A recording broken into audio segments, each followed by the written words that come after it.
Hello, everyone. I'm Mike Kenichi, and today we're going to spotlight a longtime Ansonia contributor to Ansonia football. You know, you talk about legends like Bill McAllister, Jack Hunt, Boots Jarvis, and guys like Bobby Lisi, John Sponheimer, Bubba Green. It's very true. But then there's the guys behind the scenes who do a lot of work to make Ansonia football great. And one of them is a guy who's had over 35 years working for Ansonia football, the Pop Warner program, the high school program, and has done a tremendous job, and that is Kevin Rowley. And we are honored to have him on today. And Kevin, I want to thank you for coming on today. Well, thanks for having me, Mike. It's my pleasure. So, Kevin, tell me this. When did your love for Ansonia football begin? Well, as a youth. Right. As a youth, I remember going, my dad bringing me to the great Stanford Ansonia battles. Jarvis was Nolan Field then. Right.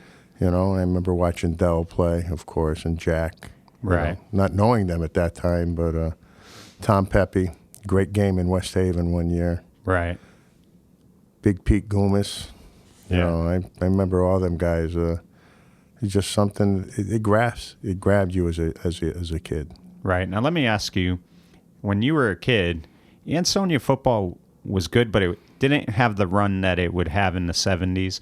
Was it still very popular, though, when you were a kid? I mean, was it the thing to do on Saturday afternoons? Yeah, it was. You know, I said a couple of weeks ago when we played Derby, I said, you know, one time you would see 500 to 600 kids either walking from Derby to Nolan Field, or kids walking down the avenue, walking up Division Street to go to Ryan Field. I said, those are days gone by, you know, unfortunately, you know, but yeah, it still did. When I was in high school, though, basketball was kind of the king. Right. Willie McFarland was there. Yeah, definitely. And so now let me ask you, I would imagine you started watching Ansonia football in the late 60s, maybe middle 60s. yeah.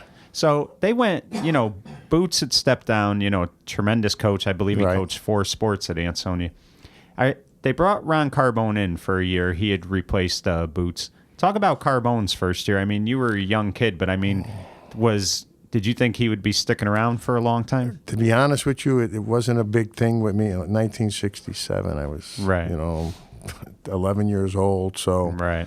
you know, I knew that Carbone had replaced Mr. Jarvis because my dad was a big supporter of Mr. Jarvis. I remember him going to the meeting when they fired him and the people of the town rebelled. Right. You know, I remember that.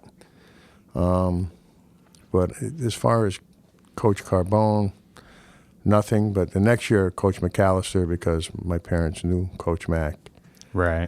You know, so it was a big thing. That was a little tricky, too, because his first couple of years as head coach, I think Ansonia went 3-6 back-to-back years. And I know that there were some people that were impatient with him the first couple of years. Now, you think about it, if they would have, you know, listened to the wrong people, you may not have had the big run that you guys had. Oh, undoubtedly. You know, Coach Mack was very quiet, soft-spoken, but you knew where you stood with Coach Mack. Right. I mean, even to this day, you know, he still holds that reverence, I believe, with everybody that knows him, that's associated with him with the football program. You know, of course, you know, you're never going to please everybody.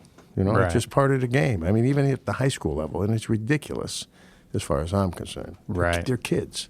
Let the coach him the way he wants to coach him and Right, exactly. move forward. Definitely. So now, at what point would you say you said I wanted to get involved with Ansonia football in some capacity? Was it just by accident? I mean, did you have like an idea? It was by chance. I was a fan. I would go to a lot of the games. Right. But in 1979, I was a young man. I was working in a Farrell foundry. And a friend of mine, someone had befriended me there with Richie Edmonds, and he was an assistant coach on the junior midget Pop Warner team. Right. And he said, geez, we're looking for guys to help with the equipment. So in 1979, when I had the time, I'd go up to the field and I would help out and go to the games on Sundays. And that, you know, the season ended. I was going to come back the next year and be an assistant coach under Dennis's staff, Dennis Phipps. And at that time, Farrell's had a shutdown last week, July, first week of August, and Pop Warner always started the first week of August. So I wasn't there. Vacation was a little more important. Right. But when I came back the second week, Dennis said to me, "Oh, you're not with us." I said, "What do you mean?" I said, "I told you I was going on vacation." He said, "No, you're over there. We had so many kids. We started a Pee Wee program, and you're the new head coach." Wow. So And basically, I had no assistants. now did you have any idea how to coach at that point? Yeah. No, not really. No. Not really. So I made a phone call to two very good friends of mine, Terry Golson, Right. Jerry Gallant, and then one of the guys I worked with, Marcello Buono, and another guy I worked with, Eddie Bernardo. Eddie was from Stratford, and we got together, and they would come when they were able to. Gallant was in law school. Right. Terry was working, I believe, as a teacher up at Summers, the prison. Right. So it was hard, but we found a niche, and we plodded through the first year. We won one game, Right. but it was a learning experience, and, I learned that you don't berate the officials. Mr. Carey scolded me one time at halftime. Right. It wasn't the officials' fault that you were getting beat. And, it was a learning process. And next year, believe it or not, we made the championship game. Right. Oh, We got okay. beat, but we felt, and then we said, there's got to be a way to catch the Trumbull Rangers with a good program then. Right. And we did. Terry and I, Jerry had left, Eddie had left, Marcello had left, and it was Terry and I, and Albert Zokel came on, Tyrone Maynard, excuse me, Right. and Jack Malloy, Oh, okay. Brian Browning. And from there, we just came up with a formula on keeping 9-year-olds, always keep 5 or 6 9-year-olds, Right. and make them play. Put them into the lineup. And the rest is, we had a great run through the 80s. I mean, Oh, yeah. it was unbelievable. The whole program, though, it just wasn't the Pee Wees, it was the whole program. I mean, guys like Al Cedor, who was there, I think when Al packed it in, he had 40 years with the Ansonia program. Yeah. I think the Phipps and Cedars were Yeah. around forever. Oh, yeah, Dennis, Yeah. Brian, unfortunately, Brian left us, passed away. Bill Phipps, Right. Richie Edmonds, they were there for a long time, and talk about Pop Warner. I know the Ansonia Coppers is the black and gold, Right. Bob Kayaski, the founder of Ansonia Pop Warner football. He was a graduate of West Point. He was an All-American Right. at West Point Eastern, All-American. And the backfield mate was Jim Brown. So how good was Bob Kayaski? Right. He still holds national track records to this day, Right. set from the 50s. But he's the founding father, along with Cy Hirsch and Nick Gentile. I believe the three of them got that going. And then the assistants when I was a youth, the guys that coach, Walt Teslick and Jimmy Ash and Roger Goodson. Right. The list goes on and on. Sergio Toni, Gene Diatalevi, Sam DeBona, Pete Maturo. I mean, those guys, they dedicated them early years to that program, and they ran it. They ran it like a boot camp, but Right. the kids loved it. And now, let me ask you, after coaching the first couple of years, did you say to yourself, I love doing this? I mean, did you love it right away? Oh, yeah, I did. I loved it right away. I loved being around the kids. I made so many good friends. Some of those players now that I coached at 9 and 10 years old, some of them, they're like my sons, Right. They're extensions of my family. The first one is John Coughlin. Is a 9-year-old. He was my captain, that very first team. Right. And he was just, you knew then that John Coughlin was going to be a very successful person. If I'm not mistaken, John was a member of the 88 Ansonia team that won the state title. Yep. Right. Yep. Yeah, so, he was a very good player for Ansonia. I remember when we lost the championship in 81 to Trumbull, and we took a picture. I had the picture somewhere at home of us with the second place trophy, and the look on John's face said, "I'll never settle for this again." Right. And he went on and he played on a midget team that went to the national championship in Ansonia. They had a 2-year run, 83, 84. Right. Of course, had a great high school career and good career at Columbia, and he's a very successful businessman today. Right. And he's still in touch with our program, which is what Ansonia football is about. There's so many connections that people don't realize. Right. And his father, Jack, was, Jack, a very good player and a good coach. He was an assistant on Amity's team that won a state title. That beat Ansonia. Right. Now, let me ask you this. If I'm correct, if you came in 79, you had to have coached some great players over the years. I would say you probably, at some point, coached Kevin Sharkey, Fran Hendricks, Kevin Sharkey, James Lane. Yep. Well, James Lane, no. James Lane was 1983. James, I'll tell you the story of how James became a football player in Ansonia. The junior midgets, Dennis Phipps was adamant on always kicking the extra point because it was 2 points in Pop Warner. Right. So they practiced every day. He'd find a kicker. And one day he kicked the ball, and the ball didn't get over the crossbar, whoever the player was. It was before they were in pads. And a young man standing at the goalpost, picked up the ball and fired a bullet back at Coach Phipps. Oh, really? James Lane. Wow. The rest is history. I mean, James became the quarterback of that team. They won a national championship with him under the helm. And, another great career. I mean... Oh, he was a great quarterback. Sophomore year filling in and beating Rico up there. Yeah.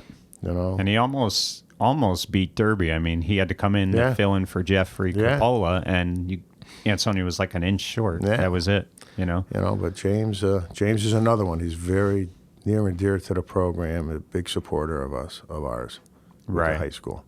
Now, talk to me about, when I started following it, Ansonia had some great teams, but one guy like that I just brought up to you, Kevin Sharkey, I mean, the things he could do both offensively and defensively were remarkable. I mean, he was just a great athlete. And, you talk about the 1988 Ansonia championship game, he had to play quarterback. Yes, he did. And he stepped in, and I'll never forget, he almost got killed. He threw the ball right to Dave D'Onofrio, beat a great New London team. But talk about, could you see right away that Kevin was going to be a special player for Ansonia? Oh, I knew Kevin was going to be special. I was the first non-family member to hold Kevin Sharkey as a baby.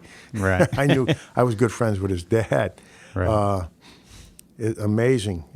He came to and played for us. He's 9 years old. He came to Pee Wee football, and he started. He was a tailback at 9 years old. Right. Tailback, outside linebacker. I mean, he was just a very coachable young man, very smart. Right. Good grades in school, so you never had to worry about him. He played tough. He suffered an injury one of the years. I think his second year with us. He bruised his coccyx bone, so it was very painful when you bruise that bone. And he suffered through the season. It hurt him, but he played. He didn't practice much that year, but he played games. Right.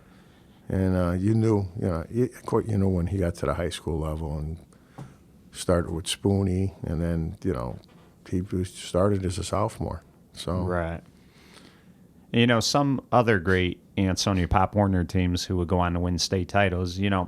There was that Pee Wee team, I think, that had Buddha Douglas, Ronnie Tate, that's the team I Reynolds. Coached. Yeah. Talk about that team, because that team would go at it with Derby. It was a good rivalry. They were both fighting each other to, make the playoffs. So talk about that team.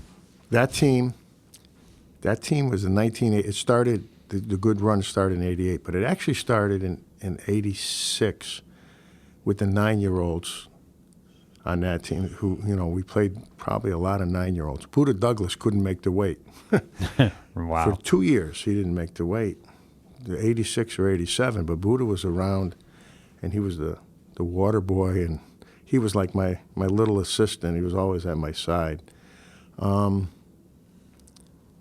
P.D. Reynolds, Jermaine Thomas, right? Ronald Tate. I mean, oh, God, I'm losing and I believe Tom Pepe's son, Tommy. Tom Pepe, yeah. Tom Lally. Right, probably Sean Phipps. Sean Phipps, yes, in 87. He didn't play in 88. He moved up in 88. Right. Justin DeMoro.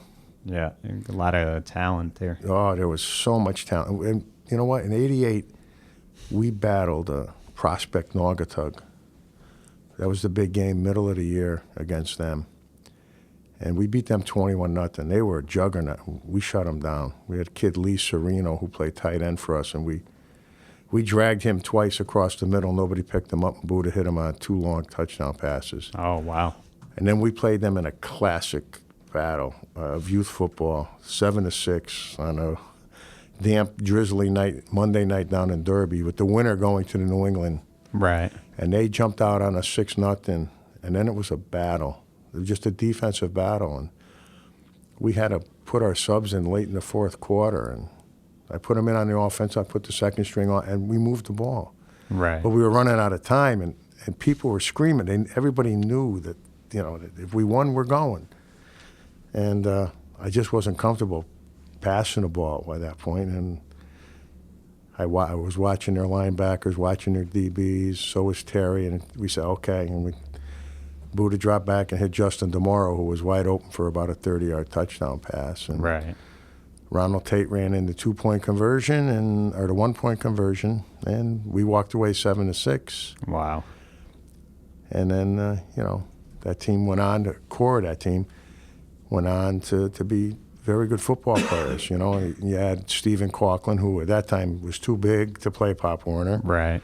Luke Richmond played on that team. Luke Richmond was my fullback. Oh, wow. He was fullback safety. Buddha was just so much better as a youth, as a quarterback. Matter of fact, he was young and upcoming black quarterbacks in America. He was documented on the Johnny Carson show. Oh, wow. Along with Randall Cunningham. And I can't remember who else. There were 3 or 4. Maybe Doug Williams. Or, yeah, young black quarterbacks in America. And he, Right. I remember sending, still photos that they showed, because, no one filmed back then. Right. Buddha never really panned out in high school. Size, he never grew. Stephen and Luke were the quarterbacks by then, and Buddha was the JV quarterback. And that team there, that was one of the best Ansonia teams. Oh, yeah, they definitely were. Again, that they battled them same players. Yeah. They got great battle with Naugatuck. Oh, yeah, the overtime game. And yeah. then, the Derby game at that time, the Ansonia Derby game was the Ansonia Derby game. It was the middle of the season. Yeah.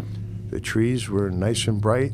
It was always in Derby. It was a fall, crisp, cool morning, and down there in the hollow, and in Ansonia would be a 1 o'clock game, and the crowd would be enormous. People would park their cars. Yeah. 7 in the morning. At Derby, they'd park them overnight. Yeah, it was crazy. And it's too bad that those days are gone. Oh, I miss them. Yeah. I don't think there's anybody in either town.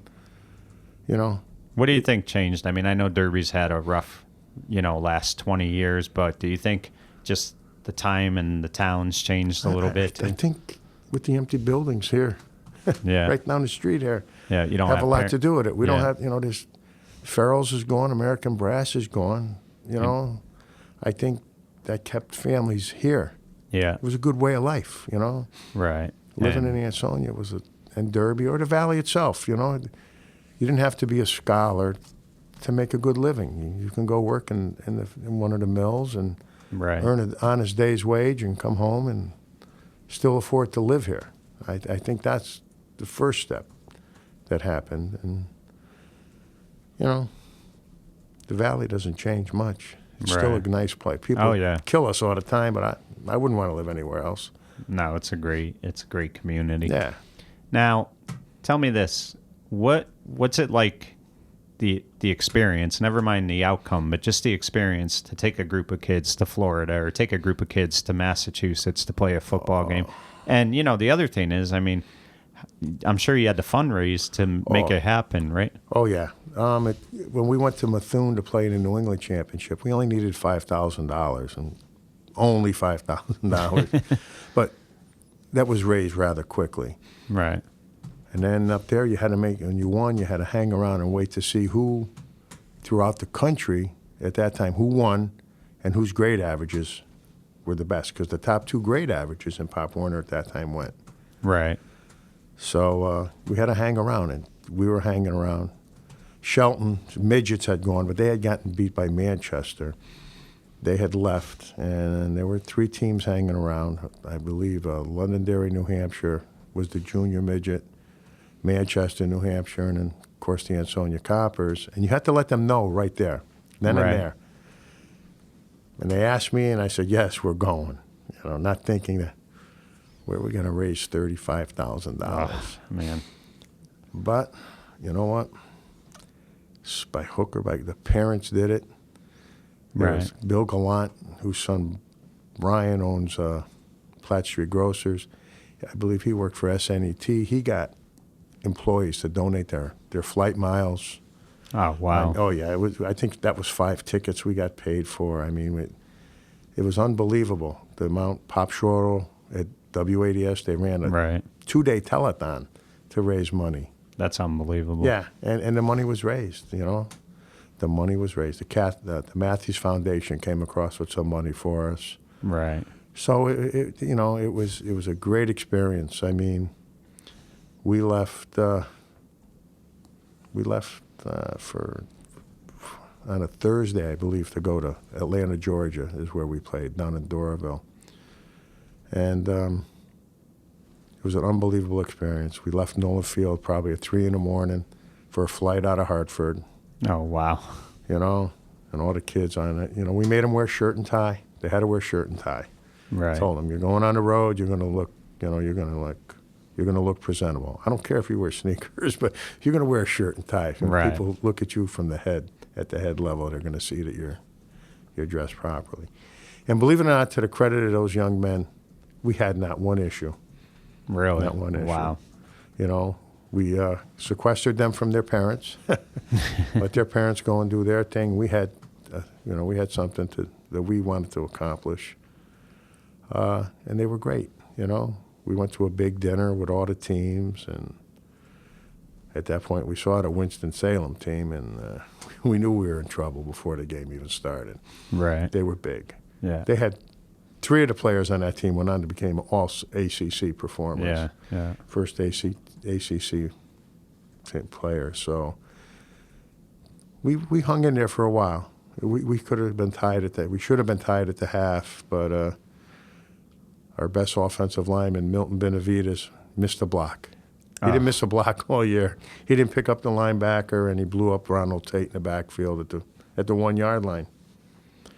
But they were big. You know, we were a town of 18,000 playing Winston-Salem, North Carolina, a populace of 150. Oh, wow. That's insane. You know, we got beat 26-0, I believe. But, you know, after the game, there's a few tears here and there. But you know what? Hey, you got to reflect back. Get changed. Yeah, guys, we made a great run. Right. We made a great run. Yeah, you know, sometimes you remember the losses because they don't happen as often. But when you look at what they had to do to, accomplish to get here, I mean, after a few weeks, you start to realize that, it was a successful season. We knew it was successful no matter what because of the friendships that were made. You know, I see some of them kids today, and hey, coach. Does it still make you feel good when they call you coach? Oh yeah, yeah. Oh yeah. Yeah. I've had, they come up behind you, grab you, and hey, old man, they say, But I have a bond with all of them that I see. I mean, with Buddha, I see Buddha quite often, and right. And I believe he's coaching still in the Pop Warner program. Yeah, my relationship with Buddha, I have 2 players that probably have a great relationship. Keith Soldier is one, right, and Buddha Douglas is the next. And the same thing, they both started out as my water boys, and eventually Keith ended up coaching with us. Buddha, I was gone by the time Buddha was ready to coach. And I say to Buddha every time I see him, we don't say goodbye, we say I love you. Yeah. That's how tight our relationship is. We are like that. I mean, and the thing is, he was a very good player. It's just, he was. He didn't have the size in high school that a quarterback needs, but he definitely had the ability. I mean, it was definitely there. I mean, you'd see him even when he was on the freshman Ansonia team. He did a great job quarterbacking that team. Yes, he did. Now, one of the things about Pop Warner that's important that a lot of people don't realize is you guys are very much responsible for how they're going to be when they get to high school, because the high school coaches can't spend a lot of time trying to teach them technique, trying to teach them, how to tackle or things of that nature. It's really up to you guys to make sure they're doing it right. So it's very important at the Pop Warner level. That's really where the tradition starts. Yes and no. Teaching to step with your right when you're going right and step with your left. And the basics of football, I believe, if they're taught properly at the youth age, they'll carry on. There's a big difference, though, once you get to the high school level, because especially with the Pop Warner, the weight. Yeah. All of a sudden, you say you're a 115-pound eighth grader, and now you're going to play against, Naugatuck in a freshman game, and they have a 260-pound tackle. Yeah. That's where the difference is. And then, of course, the coaching. Right. The coaching at the Pop Warner level is very good. We were very good in Ansonia for the time I was there, because we had continuity. We had staffs that were there for 20, I left at 20. I believe Dennis had 34. Oh, wow. Al Cedar, like I said, was close to 40. Terry stayed on, took over the Pee Wee program from me. He stayed another 5 years. Right. So he had 25 years, and Sean Vincent had come on board, and he took over, and he was there for another 15. Right. So, and Ansonia, unfortunately, now doesn't have that. I don't know why. A lot of dads volunteer to coach, and it's good. It's good, but it's also bad. Right. It's good and bad. Let me ask you this. Were you a fan of the AYF movement? I mean, it's good in a lot of ways because every kid could play, but at the same time, I think Pop Warner, was the heart and soul, and it was kind of hard to see that go. I was a big fan of leaving Pop Warner when Ansonia left, because the team that my son played on in the 8th grade with Kenny Tinney and Darnell Cooks and Ryan Thomas and Christopher Lisi and Peter Doria, that was that 2002-2003 Ansonia varsity team. They played Norwalk in the championship in the midget level. Norwalk had 18 players on that team. 12 of them were older lighters. Oh, they were sophomores in high school playing against 8th graders. Right. And I said, this is ridiculous. I mean, yeah, they were smaller in a lot of ways, but physically more mature. And they annihilated Ansonia. Right. At the end of the game, there's hardly, I think Nigel Ingram, Patrick, Ryan Thomas, and Chris Lisi were probably the only starters left standing. Right. That's because they were down in the trenches. But at that point there, I knew that Pop Warner had changed. And I was sour on it. And then I got in a little battle with the Southern Connecticut the next year when I wouldn't take my Pee Wee team to the Bob Boss Bowl. Right. I said, I'm not doing it. I said, our season's over. We finished 3-5. Right. There's no reward. You make the championship stuff or you don't go. And they said, well, you're going to be fined $500. How are you going to fine a guy who's a volunteer $500? Right. I said, if one kid gets injured at that point, it's a loss. One little injury. I don't care if it's stitches. You're asking a kid to go play a game. And that's when I packed it in. Right. That's one of the negatives of Pop Warner is as long as you were the age requirement, you could play still when you were a sophomore in high school. And I know a lot of freshmen would still play Pop Warner, and I don't think that's a good thing because it's time for you to move on to the next level. They're back into Pop Warner now, and it's the same thing. Joe Girardi's kid, they live in New York, he played for New Fairfield this year. Really? And we had about 4 or 5 other kids from the same town, and they were fantastic. Joe Girardi's kid's a fantastic football player. Right. Absolutely. He's a beast. But he's a freshman in high school playing against 8th graders. Yeah. Yeah, I just think it's... I like to see him play against our competition. I mean, I get like maybe they don't have the weight to move up, but at the same time, if you're going to advance and better yourself, you have to move up because you have to kind of know the high school experience. Yeah, I mean, we had 2 cornerbacks on our freshman team this year that didn't weigh 200 pounds between them. Right. I mean, so it doesn't, sometimes it's not the size of the lion, it's the heart of the lion. Right, exactly. If you want to play at that level, you play. It's easy to be the big fish in a little pond. Right. So now for a lot of years, not only coaching, you were responsible for the equipment as well. And you were basically the equipment coach for Ansonia for many years. Tell me how hard that is, because I know a lot of people may think that's easy, but when a kid's, face mask or his chin strap is acting up and you have about 20 seconds to fix it, do you feel pressure when you're doing it? Oh, yeah, absolutely. Yeah, absolutely. There's nothing but pressure when that happens. I'm lucky, I do that. I'm in charge of, ordering the equipment and making sure everything's taken care of. But through the years, I've always had great help with that. And Sean Venson, right, John Krasnowski, and Brian Piccarello are the guys now. They're right on top of everything. What makes it hard today is we use two major helmets, Rydell and Schutt. Right. And they all have different hardware. So you could have different trays for the different kid. Right. What we've done under Tom, Tom came up with this idea, is that we always bring a couple extra helmets, especially on the away games. Right. So, and that helmet is fitted to 3 or 4 kids.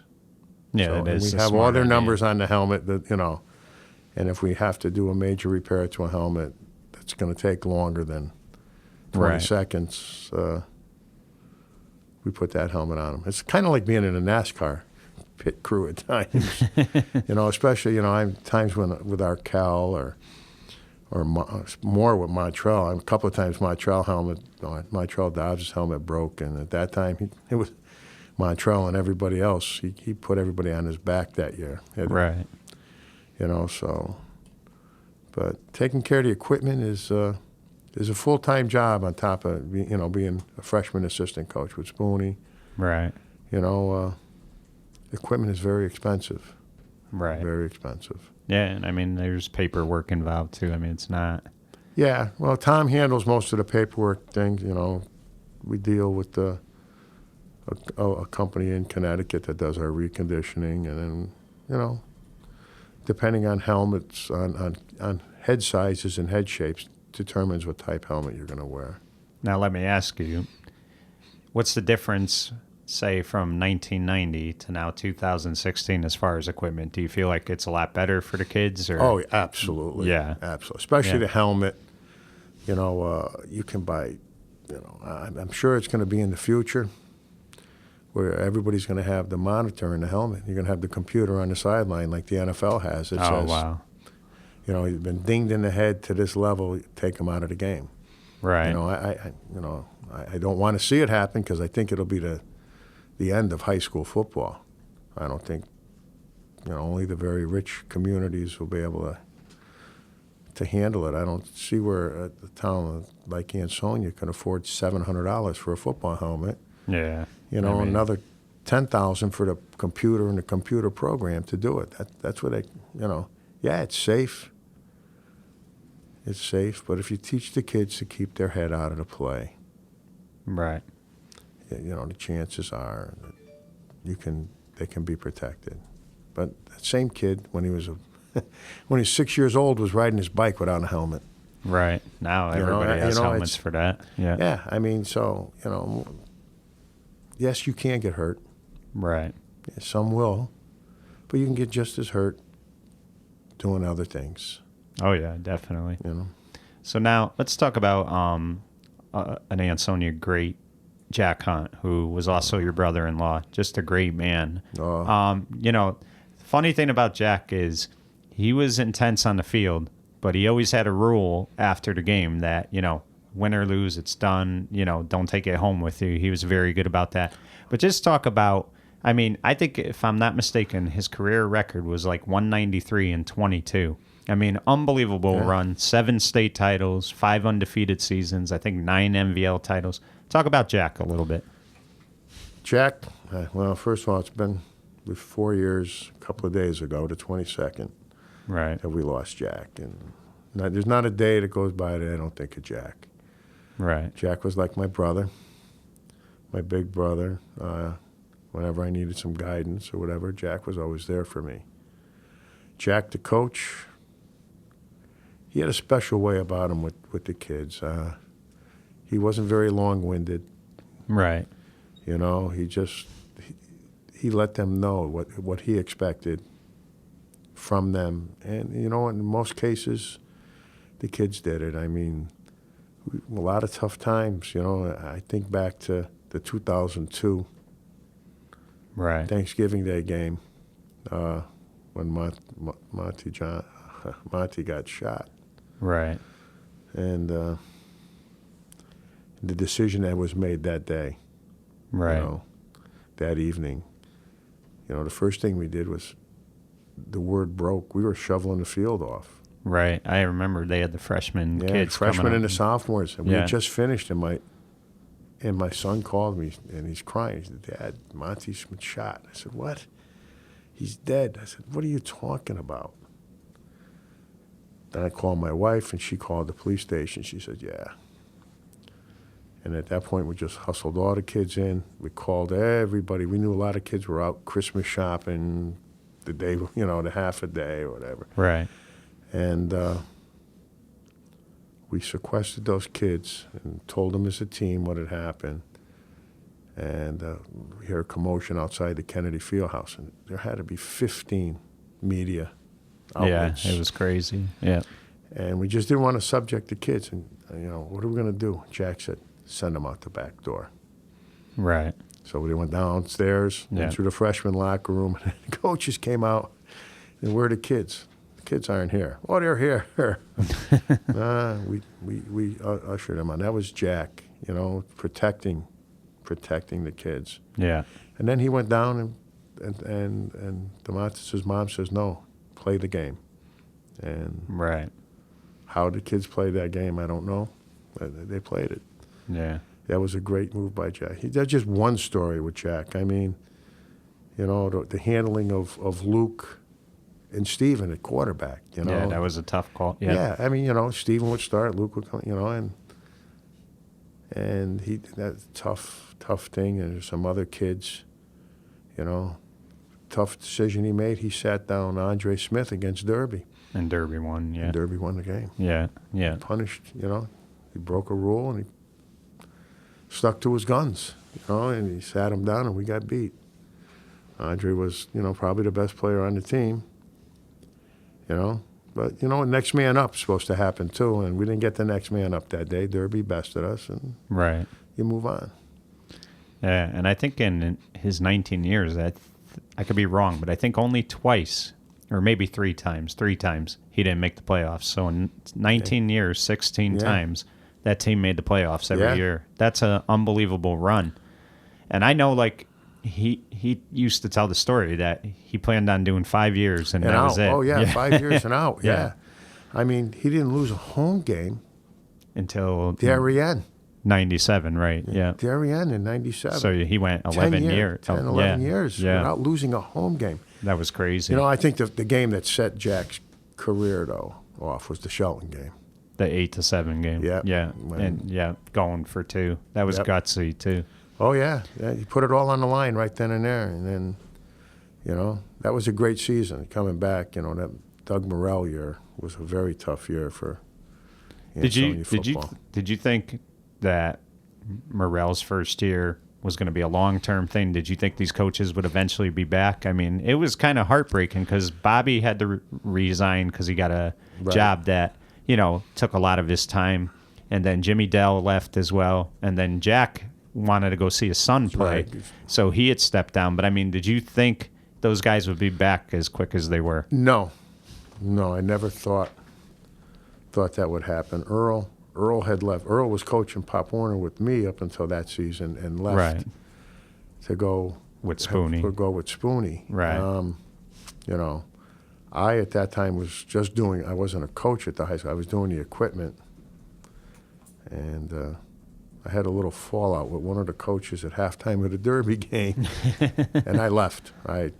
Really? He kind of, him and I didn't see eye to eye. It had nothing to do with anything on the field. It was the treatment of some equipment. Right. And then he got mad because I couldn't fix it. So I got in my truck and went home, and I didn't go back. I just said I didn't need the abuse for something I was volunteering my time for at that point. And, that was a low point. We joke and we say, well, we gave up our youth to the Falkland War that year. I mean, and you think about it, them same kids came back and they won a state title the next year. They lost one game, got beat by Torrington. We played a great game against that was a cold game, yeah. Yeah, and then that game up there at the Municipal Stadium, the Ice Bowl, that's the coldest I've ever been on a football field. Right. If I remember, kids had to take sneakers out of the stands from people. Because I went up into the stands and said, I'll trade you a pair of football cleats for a pair of sneakers. And a lot of people obliged. No problem at all. We didn't even think of that. Leaving Ansonia, it was cold, but the ground wasn't frozen. Right. We got up to Waterbury and it was like, I was in the truck then, and there was no cell phones, and I waited for the bus, and I said, Jack, we're in trouble. He says, what do you got? He called Earl and I doom and gloom. What do you got, Doom? I said, the field's frozen solid. He said, what do you mean? I said, our cleats won't work. We'll be slipping and sliding. Right. And, Torrington had sneaks because, of course, they came from a little farther north, so they knew. Right. But we went into the stands, and they had no problem getting sneakers or work boots. Even some of the linemen wore work boots. Right. Brent Harvey told a funny story.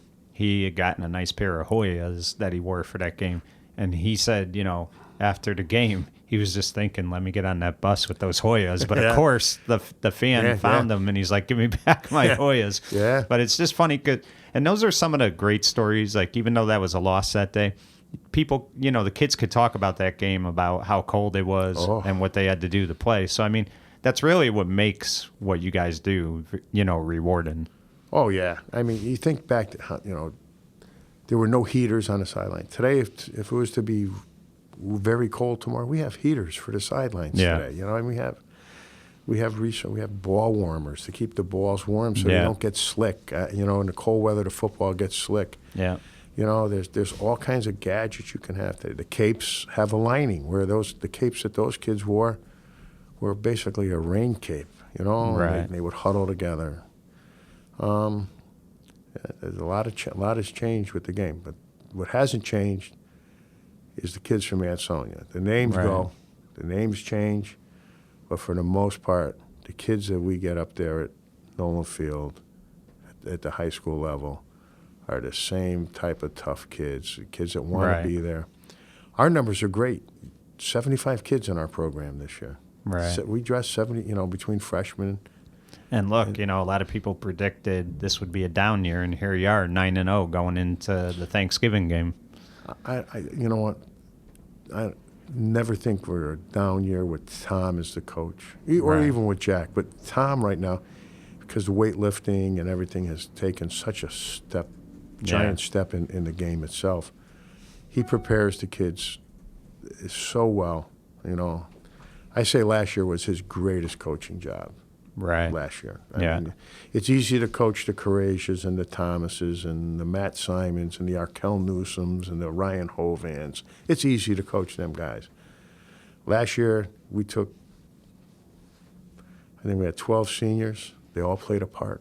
Right. Never remember that in Ansonia. Right. Never remember that. Every single one of them played a key role throughout the season. Undersized, most of them were. Right. Lack of speed, most of them were, but they were taught position, how to play your position. And you know what? We got beat by a better team. It's hard to say. Right. Bloomfield was a better team. Right. And they were more talented, but our kids were there right to the end. We were there. And sometimes the town could be tough because they're so used to winning that it's like nothing else. You expect it every year. And if you look at Tom's track record, you're talking, this is 11th season. He's won 5 state titles. Yeah. And I think only one time he didn't win the NVL. Yeah. So you're talking, if you guys win tomorrow, that's going to be 10 NVL titles for him. A 48-game winning streak. And yet sometimes, you still can't please everybody. It's not enough. No. And I mean, nobody should ever complain. No. I mean, what some of our fans fail to realize, they're kids. Yeah. They're kids. Some of them don't come from the best home life. Right. Some of them, the social stuff today, girlfriend, whatever, trying to work because, Dad's out of work. I want to have a car. I need a few extra bucks. And Tom's been good with the Saturday practice and weekend practices only if totally necessary because of weather. Right. And even then, he doesn't work them all that hard. He takes them out. We do what we have to do to be prepared for the next game. Right. All the other stuff should have been taken care of. The steps and your blocking technique is all taken care of earlier in the season. And you expect, and for the most part, kids are going to make mistakes. Every game they make mistakes. Right. They're kids. Oh, yeah. Pro athletes make the same mistakes that the high school kid makes. Right. The difference is the pro athlete's making millions of dollars. Yeah. That kid's out there because he loves being out there. Right. He loves being around the coaches. The coaches love having the kids around. And, it's a win-win situation. And that's what we have. We have basically a win-win situation. And the most rewarding thing is that kid that you never thought was going to be good. Right. Sticks it out. Yeah, and becomes a great player. Exactly. You've been doing this since 1979. So I would say you were around for a good 15 or 16 state championships. Yeah. You can't compare them all, but are there any, couple that stand out to you? Well, for me, 2002 and 2003, because my son was on those teams. Right. That had to be really rewarding. 2013 with my nephew, Matthew Simon. Right. Another special one. If we get one this year, it'll be very special because even though he's not a starter, I have another nephew that's on the team, Anthony Allison. Right. And that'll be a special moment. There's been other, the pitcher over there on the wall, it's JT, Jason Tinney. Yeah. I don't think we won one with JT. I think we got beat by New London twice. Right. He was a very great, good player, though. Great player, great kid. Undersized, you want to talk about. Right. 118 pounds. Yeah. I think the one with Steven, because right. I'd known Steven for so long, was special. Right. And it also there was an awful strong connection with that 88 Pee Wee team.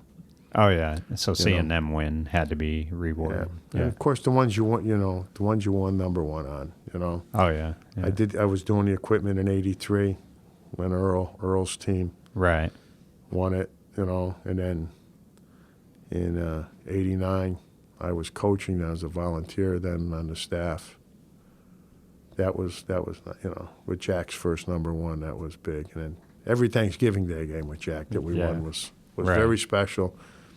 It was his favorite holiday, too. Yeah. He owned the day. Oh, yeah, he did. So before we go, let me ask you this, Kevin.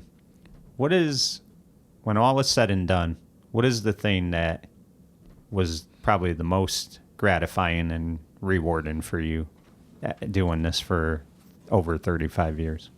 The friendships and possibly a positive influence on the young men that walk into that field house. Right. To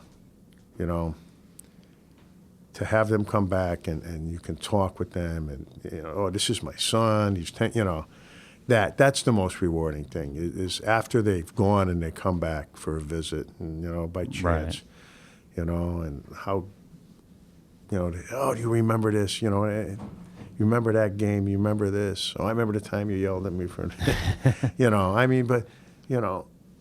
I always say to the kids, from my point of view, as long as you're getting yelled at, you're important. Right. The day that coaches stop yelling at you is the day you should think about, maybe I shouldn't be here anymore. Right. Well, Kevin, I want to thank you for coming on. I will say this, that for as long as I've ever heard about Ansonia sports, I always hear about people like you and Willis Green and, the stuff you guys did behind the scenes for these kids. And, you've had a successful career with Ansonia football, but what really stands out to me is just the passion you had for it because, you did it because you loved it, not for anything else. So I want to thank you for coming on, and it was really a pleasure. Mike, thank you. Thank you for putting me on that pedestal of Willis Green, but I don't belong there. Willis was a national treasure. And I just want to say, what you guys do here at the Valley Independent Sentinel with these podcasts is absolutely fantastic. I watch every one, and continue the good work. Well, thank you, Kevin. I really appreciate it. Have a good holiday. You too. I'm Mike Kenichi saying goodbye, everyone.